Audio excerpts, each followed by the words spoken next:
මම හැම වෙලාවෙම කියන්නේ ලොකුවට හිතන්න පොඩිවට පටන් ගන්න.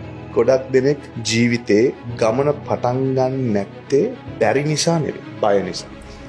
ටයිට් රෝප් එක දන්නවනේ. ටයිට් රෝප් එක කියන ලණුවක් වගේ එකක් දාලා කම්බියක් දාලා ඒක උඩ ඇවිදින්න. පොළොවේ ඉඳන් අඩියක් උස්සලා ඔය ගහන්න පාකී පාර try කරයි.